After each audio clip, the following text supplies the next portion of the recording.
The alarm bells rang across Beacon 7 as Commander Jake Morrison watched the massive alien ships drop out of hyperspace. The dark vessels were unlike anything he had ever seen before. They were huge, at least 10 times larger than the biggest human warships.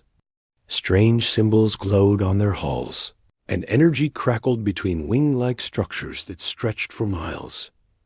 Jake grabbed his communication device and opened a channel to Earth Defense Command. "This is Beacon 7. We have unknown alien vessels entering our space. Count is 12 large ships and at least 50 smaller escorts." The response came back quickly from Admiral Lisa Carter. "Beacon 7, do not engage. Repeat, do not engage. We are monitoring the situation." Jake watched his sensors as one of the alien ships moved closer to his station. It was so large that it blocked out the stars behind it. The ship's surface was covered in what looked like insect-like patterns, all black and silver with pulsing red lights. A new voice filled the communication channel. It was deep and harsh, speaking English, but with a strange clicking sound between words. "Human station, you will prepare to receive Overseer Zeth Kar of the Galactic Council. You will not resist or attempt to flee." Jake looked at his crew. They were all young men and women who had joined the defense corps to protect the outer colonies. Now they faced something no human had ever encountered before. "Understood," Jake replied. "We will not resist." The alien ship extended a docking tube toward Beacon 7. Jake could see movement inside the tube as figures approached. When the airlock opened, he got his first look at the aliens who called themselves the Galactic Council. Zeth Kar was 8 feet tall and looked like a giant insect walking on 2 legs. His body was covered in black shell-like armor, and his 4 arms each ended in clawed hands. His head was triangular, with large compound eyes that reflected the station's lights. 2 other aliens flanked him, shorter but just as intimidating. "I am Overseer Zeth Kar," the creature said, his voice carrying through a translation device on his chest. "You will listen and obey."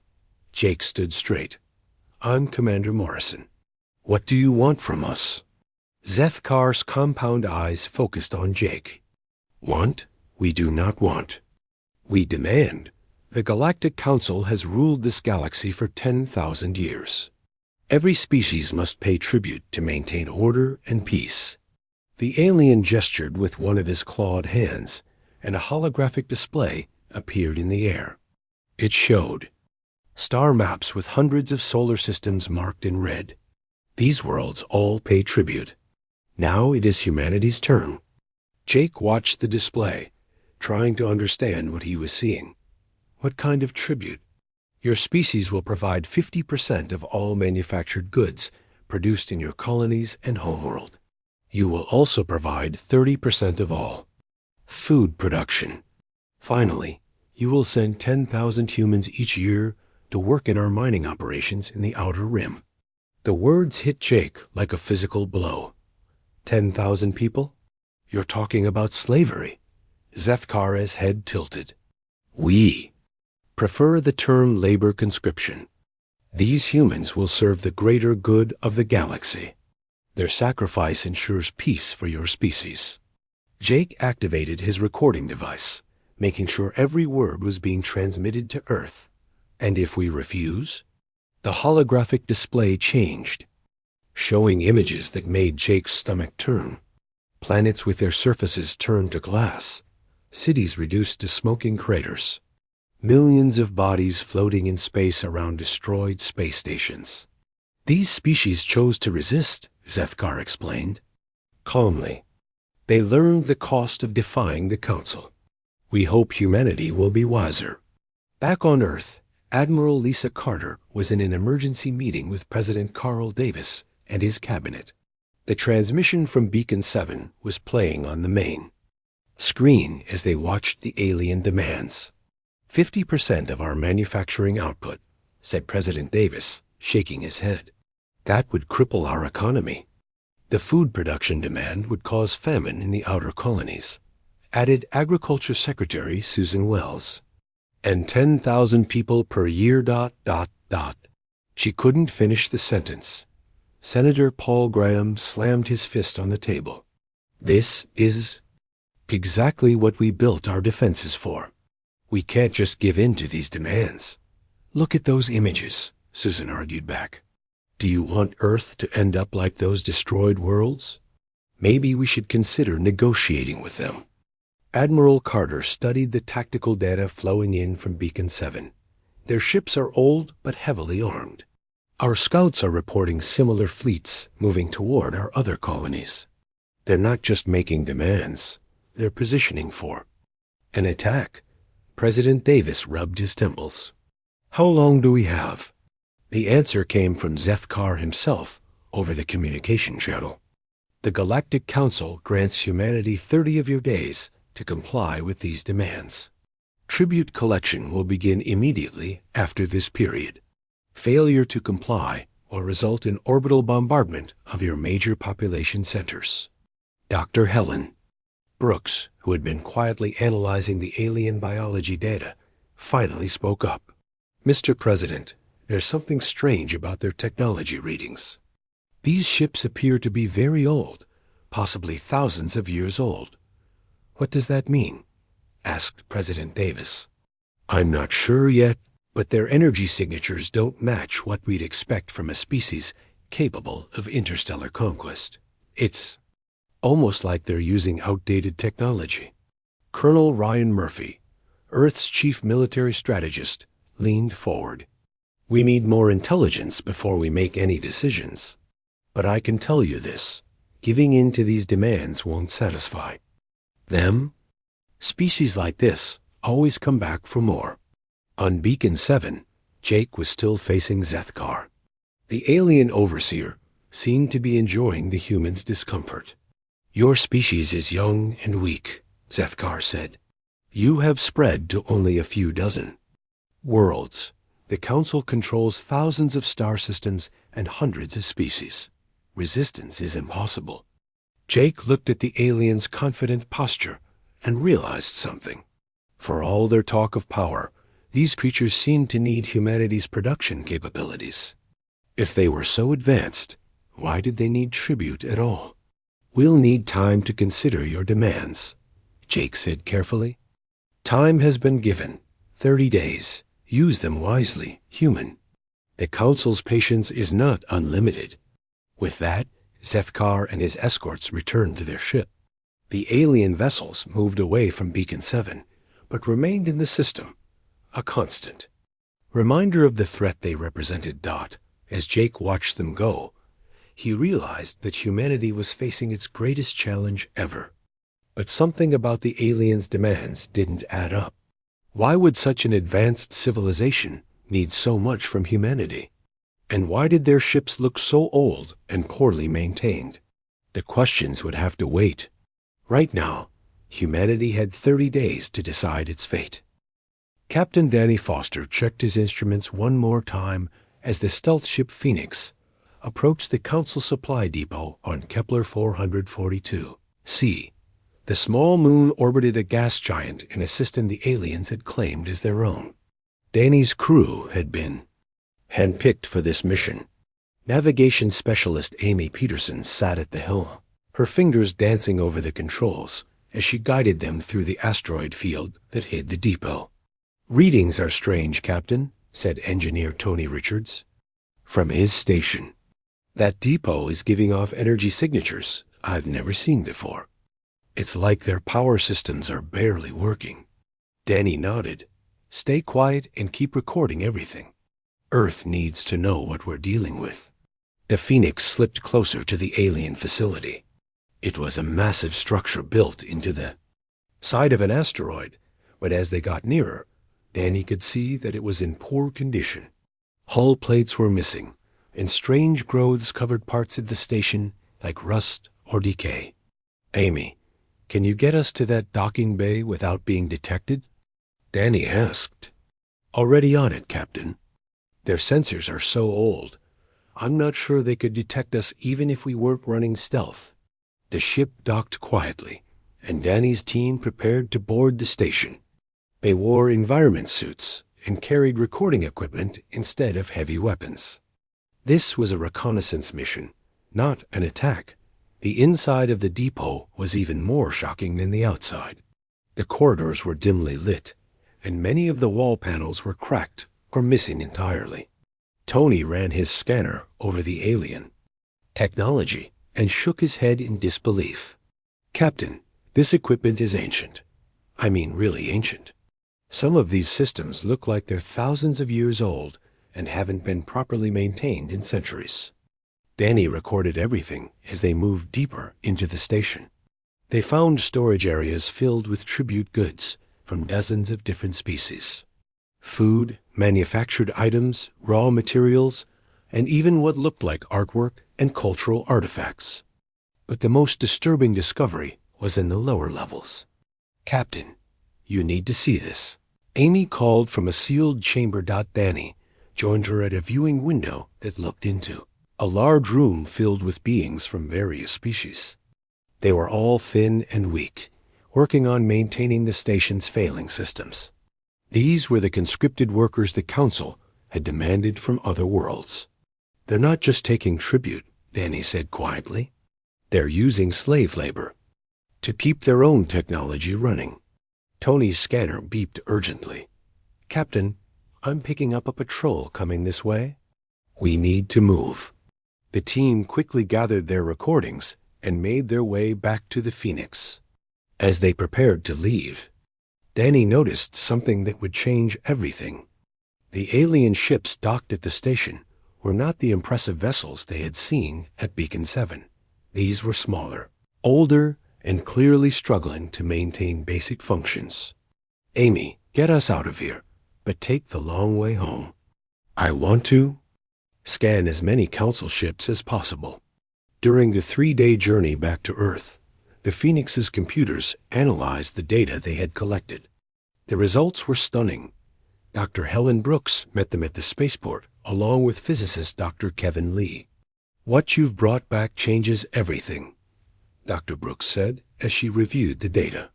"The Council's technology is not just old, it's failing. Their ships are held together with parts from conquered species, and their power systems are barely functional." Dr. Lee pulled up a holographic display showing the energy readings from the depot. "Look at this.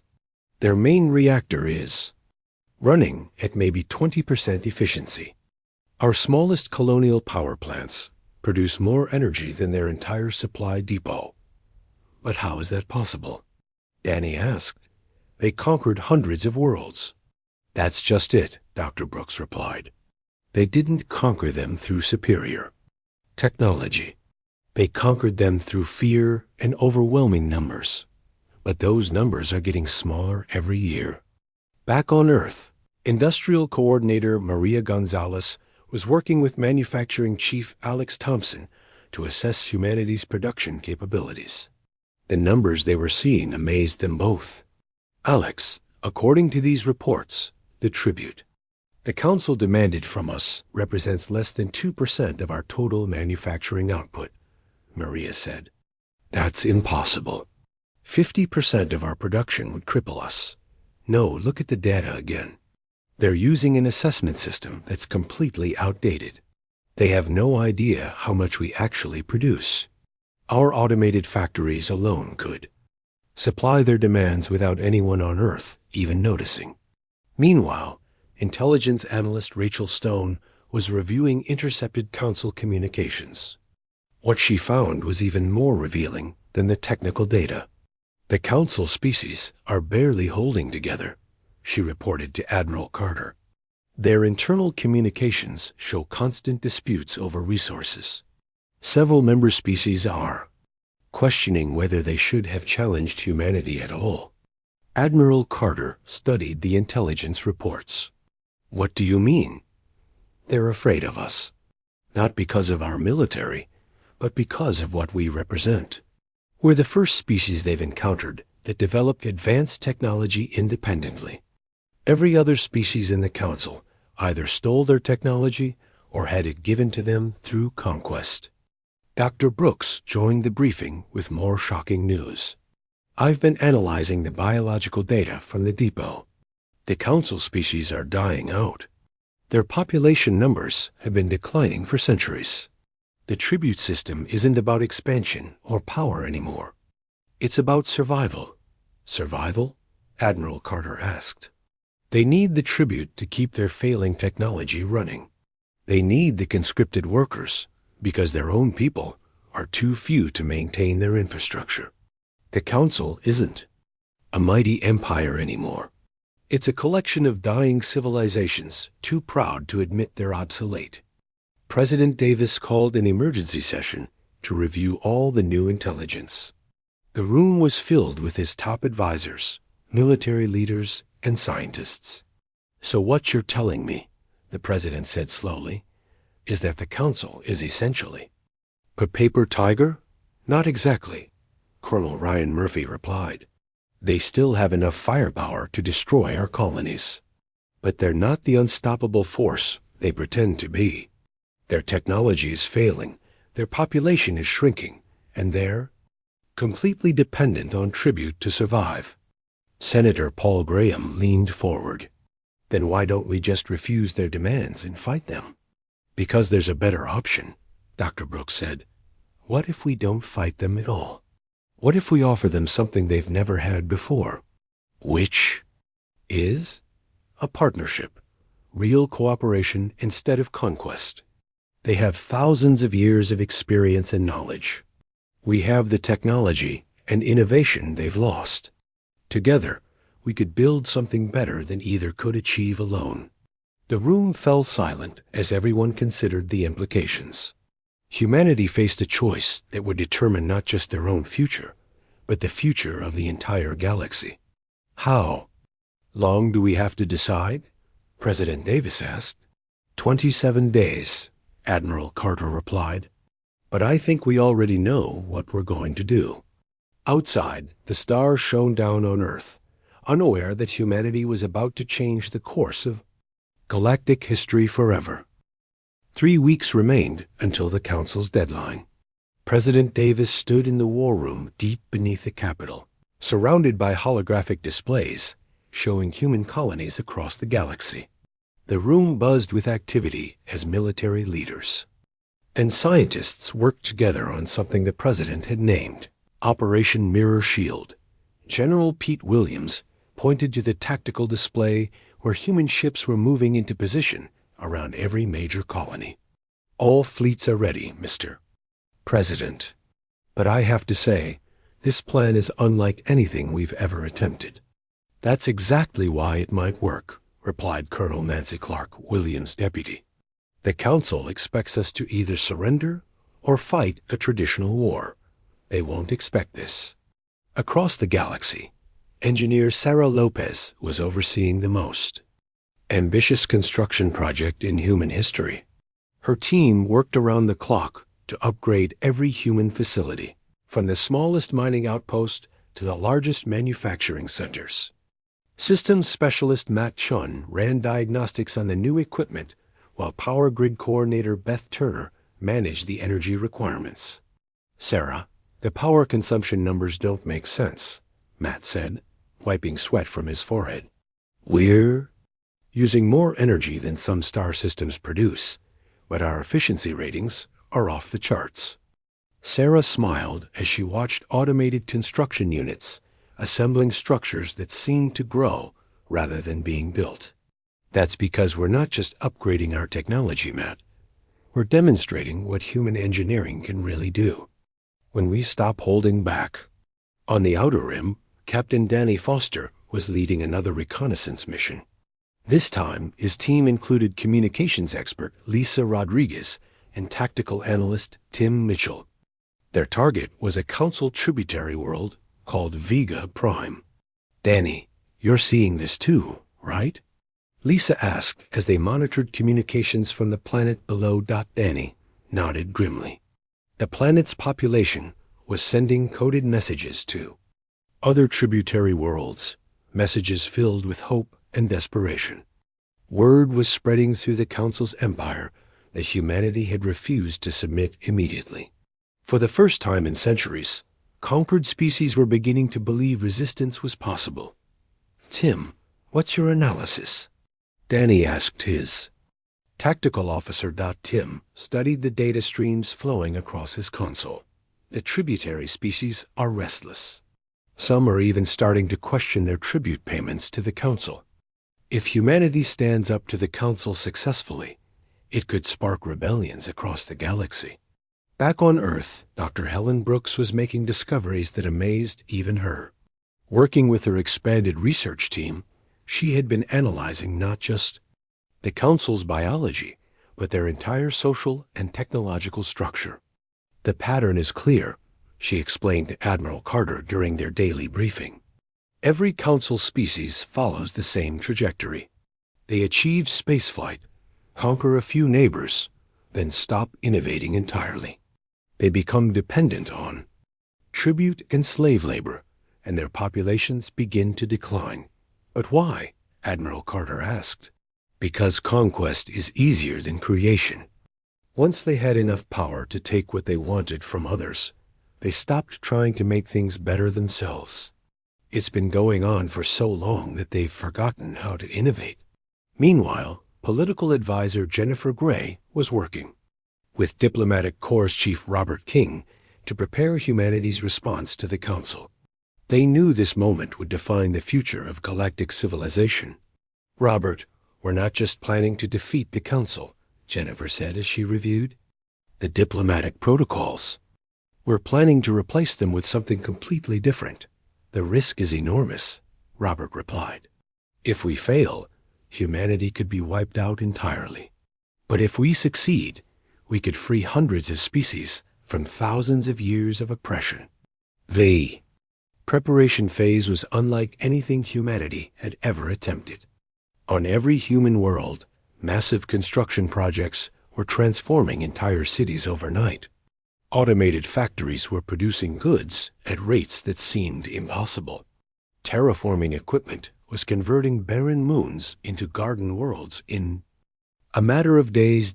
Engineer Tony Richards, back from the reconnaissance mission, was working with Sarah Lopez's team to install the final components of Operation Mirror Shield.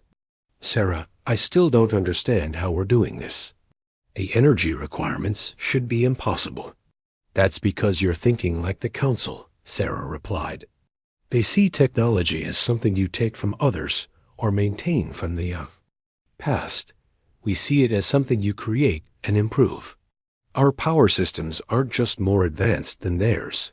They're based on completely different principles." Captain Foster's team had returned with more intelligence about the Council's tributary species.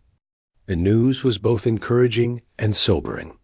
"There are over 300 species paying tribute to the Council," Lisa Rodriguez reported. "Most of them have been enslaved for so long they don't remember what freedom looks like. But some of the newer conquests are already preparing for rebellion." Tim Mitchell added his tactical assessment. "If we can demonstrate that the Council can be defeated, we might have allies throughout the galaxy. But if we fail, those same species will be punished severely for their hope." Dr. Brooks had been working with xenobiologist teams across human space to understand not just the Council's weaknesses, but their potential for change. Her conclusions were startling. "A Council species aren't evil," she explained to President Davis. "They're trapped in a system that's slowly killing them. Their populations are declining because they've lost the ability to adapt and grow. They're facing extinction, and the tribute system is their desperate attempt to delay the inevitable." "So what are you suggesting?" the president asked. "That we offer them something the galaxy has never seen before. Not conquest, not submission, but genuine partnership. A chance to break free from the cycle of decline and build something better." General Williams reviewed the final preparations for Operation Mirror Shield. Human fleets were positioned not just to defend their worlds, but to demonstrate capabilities that would shock the galaxy. Manufacturing centers were ready to display production rates that would dwarf the Council's entire industrial output. Terraforming systems stood ready to transform worlds in real time. "Everything is ready, Mr. President," Williams reported. "But I have to ask, are we really going to reveal this much about our capabilities?" President Davis looked at the displays showing human civilization's true potential. For decades, humanity had kept their most advanced technologies secret, afraid of attracting unwanted attention. Now they were preparing to show the galaxy exactly what they were capable of. "General, we're not just showing them our technology," the president said. "We're showing them what's possible when a species chooses to grow instead of conquer. Tomorrow, the Council will learn that their age of domination is over. But they'll also learn that we're offering them something better, a chance to be part of something greater than any empire." Admiral Carter received the final deployment orders. Human ships across the galaxy moved into position, ready to implement a plan that would either save humanity and transform the galaxy, or lead to the destruction of everything they held dear. The countdown to the Council's deadline had begun. The 30-day deadline had arrived. Overseer Zethkar stood on the command deck of his flagship, watching the sensor displays that showed the human solar system ahead. Around him, the massive Council fleet stretched across space like a dark cloud. Hundreds of ships from dozens of tributary species formed the largest military force the galaxy had seen in centuries. "The humans have not responded to our demands," reported his tactical officer, a reptilian creature from the Saurian Collective. "No tribute ships have left their system." Sethkar's compound eyes focused on the distant blue world that was Earth. "Then they have chosen destruction. Signal the fleet to prepare for orbital bombardment." At the edge of the solar system, Admiral Lisa Carter stood on the bridge of her flagship, the Terra Nova. Her defense fleet looked small compared to the Council Armada, but she showed no fear. Around her, the bridge crew worked calmly at their stations. "Admiral, the Council fleet is moving into attack formation," reported her tactical officer. "Acknowledged. Signal all ships to implement Operation Mirror Shield. Captain Foster, you're cleared to begin the demonstration." Captain Danny Foster, now commanding the advanced vessel Horizon, received the order with a mixture of excitement and nervousness. His ship was one of humanity's newest designs, built with technology the Council had never seen. Behind him, a fleet of similar vessels moved into position. "All ships, this is Foster. Begin Phase 1.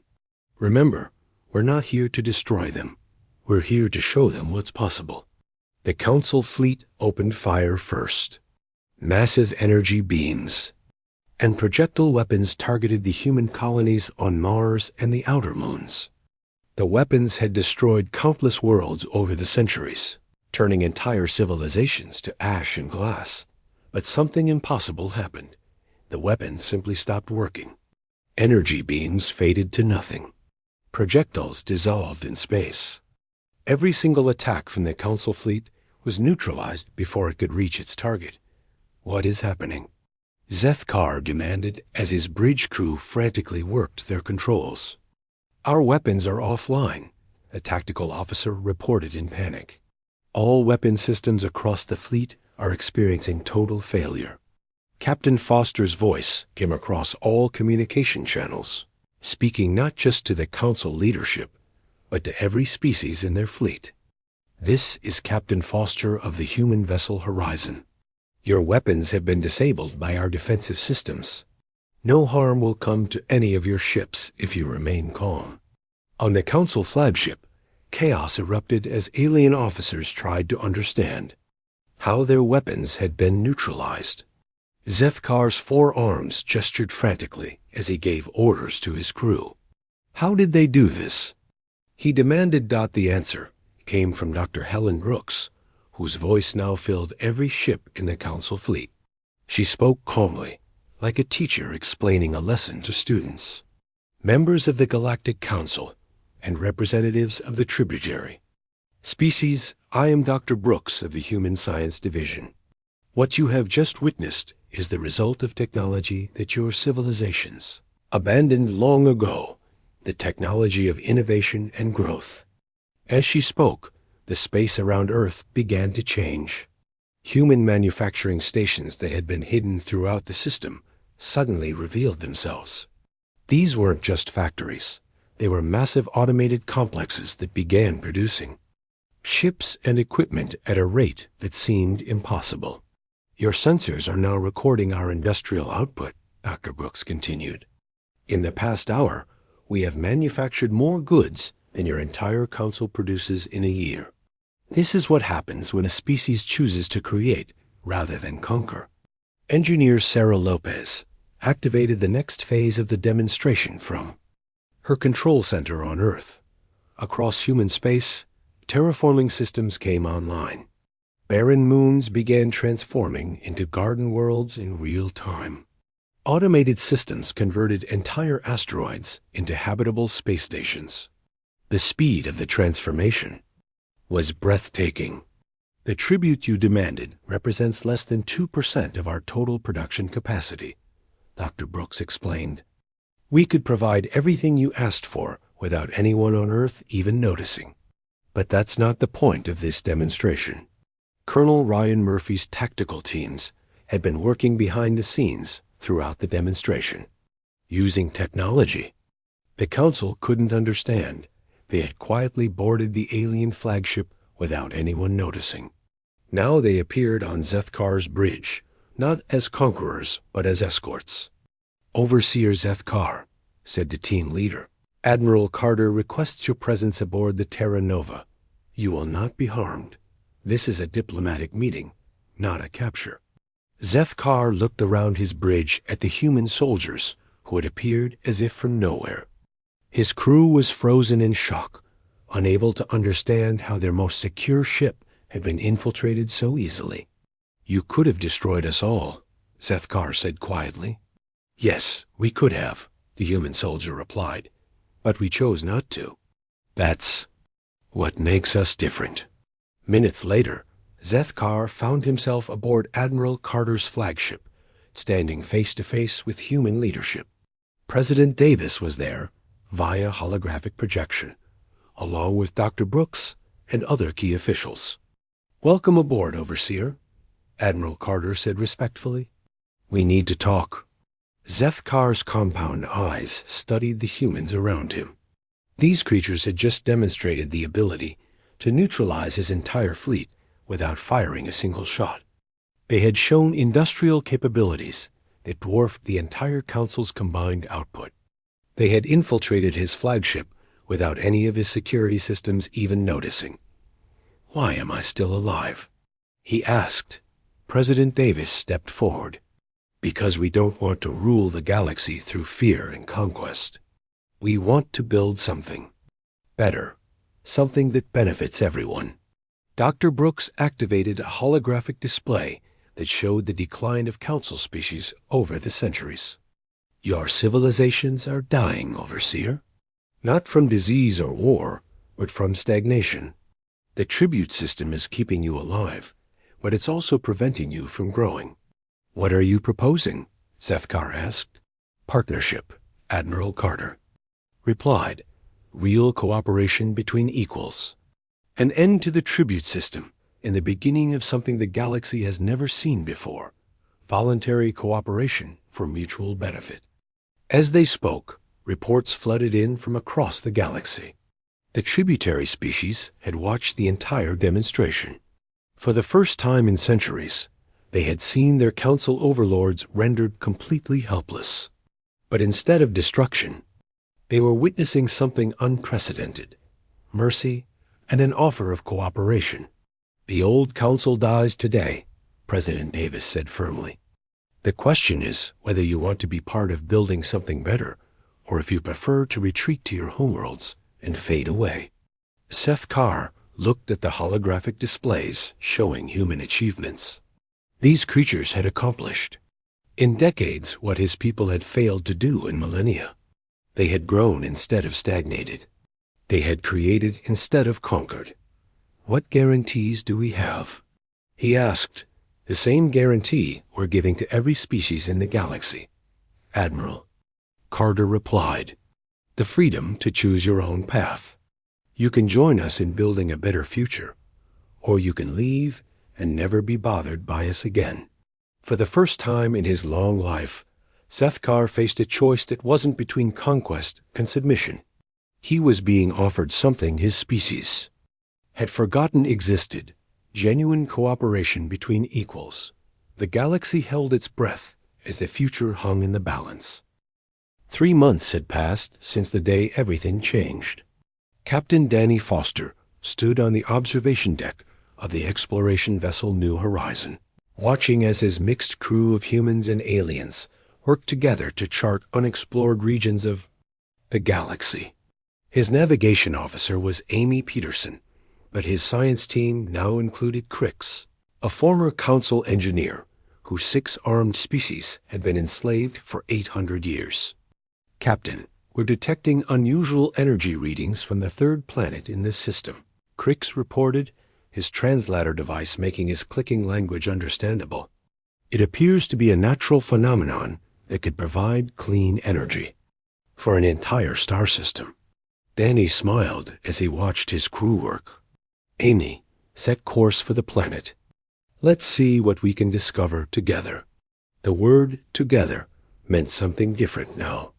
Across the galaxy, former enemies were learning to cooperate in ways that had seemed impossible just months before. The old council had dissolved completely, with some species choosing to work with humanity, while others had returned to their homeworlds to rebuild their civilizations. On Earth, Dr. Helen Brooks led the new Galactic Research Institute from a facility that was itself a marvel of cooperation. Human architects had worked with alien engineers to create a building that combined the best ideas from dozens of different species. Her research teams included scientists from across the galaxy, all working to solve problems that had plagued their worlds for centuries. "The breakthrough we made this morning changes everything," Dr. Brooks explained to her mixed team of researchers. "The biological stagnation affecting the former council species isn't permanent. With the right treatment, their populations can recover and begin growing again." Zeth, a former overseer who now served as a cultural advisor, examined the research data with wonder. Since working with the humans, his own health had improved dramatically. The cooperation and sense of purpose had given him something his species had lost long ago: hope for the future. "Dr. Brooks, my people have been dying slowly for 1,000 years, he said quietly. "Are you telling me that decline can be reversed?" "Not just reversed, Zeth. Your species can become stronger than they ever were before, but only if they choose growth over stagnation, cooperation over conquest." Across the galaxy, the transformation was visible everywhere. The former tributary worlds were experiencing prosperity that their people had never imagined possible. Engineer Sarah Lopez supervised infrastructure projects that were converting entire star systems from places of suffering into centers of abundance. "Sarah, the energy output from the Vega system is now 300 times what it was under council rule," reported her assistant, Beth Turner. "The former slave colonies are now producing more goods in a month than they did in years of tribute." Payments Sarah watched the construction robots working alongside, freed alien workers to build new cities on worlds that had been stripped bare by the council. That's what happens when people work for themselves instead of for their oppressors. The most dramatic changes were happening in space itself. Admiral Lisa Carter commanded the new Galactic Defense Network, but it was unlike any military force the galaxy had ever seen. Her fleets included ships from dozens of species, all working together to protect trade routes and exploration missions instead of enforcing tribute collection. "Admiral, we're receiving a distress signal from the Outer Rim," reported her communications. "Officer, pirates are attacking a mixed convoy of human and saurian vessels. Dispatch the 3rd Fleet," Admiral Carter ordered, "and remind them we protect everyone equally now." The response was swift and decisive. The pirate attack was stopped within hours, and the rescued convoy included both former council species and their former tributaries working together as business partners. It was exactly the kind of cooperation that was becoming normal throughout the galaxy. On the former council homeworld of Zentara Prime, remarkable changes were taking place. The planet had been dying when the old system collapsed, its cities crumbling and its people living in fear. Now it was becoming a center of art and culture as species from across the galaxy shared their heritage with each other. Political advisor Jennifer Gray worked with former council diplomats and freed tributary representatives to establish new trade agreements that benefited everyone involved. The old system was designed to take wealth from the weak and give it to the strong, she explained. The new system creates wealth for everyone. Captain Foster's exploration missions were discovering wonders that had been hidden for millennia. Systems that the Council had ignored because they contained no useful tribute were turning out to hold scientific treasures. His mixed crews were making discoveries that advanced the knowledge of every species involved. "Danny, this is incredible," Amy Peterson called from her station. "This planet has plant life that can grow in pure vacuum. If we can understand how it works, we could terraform dead worlds in weeks instead of years." The exploration data was shared freely with all species, something that would have been impossible under the old system. Knowledge became a tool for lifting everyone up instead of keeping others down. The greatest symbol of the new era was the first Galactic Assembly, held on a world that had been specially created for the purpose. New Terra was a planet that had been terraformed by human technology, but designed by architects from a dozen different species. It was beautiful beyond imagination, with cities that floated in crystal-clear oceans and forests that glowed with bioluminescent trees. President Davis addressed the assembly from a podium that rotated to face representatives from every corner of the galaxy. Former council members sat beside freed tributary species, all equal participants in deciding their shared future. 3 months ago, we faced a choice between submission and destruction, President Davis said to the gathered representatives. Today, we celebrate a third option that none of us could have achieved alone: cooperation between equals, working toward something greater than any single species could accomplish. In the audience, Representative Susan Wells, who had once argued for submission to the Council, now served as humanity's ambassador to the new galactic community. She watched as former enemies shook hands and made plans for joint projects that would benefit billions of beings. The final moment came when Zeth approached the podium. The former overseer who had once demanded tribute from humanity now spoke as an equal among equals. "The old council ruled through fear," he said, his voice carrying clearly through the assembly hall. "We believed that strength came from taking from others. The humans taught us something we had forgotten, that true strength comes from helping others become stronger." He paused, looking out at the thousands of representatives from hundreds of worlds. The Council demanded tribute from humanity. But humanity's answer didn't just shock the galaxy, it saved it. They showed us that there was always a better way. We just had to be brave enough to choose it. As the assembly erupted in applause, the stars above New Terra shone down on a galaxy that was no longer divided between rulers and subjects, but united in the endless adventure of growing and building together. The age of conquest had ended. The age of cooperation had begun. And in the vast reaches of space, new worlds waited to be discovered by crews who saw each other not as aliens, but as partners in the greatest adventure the galaxy had ever known.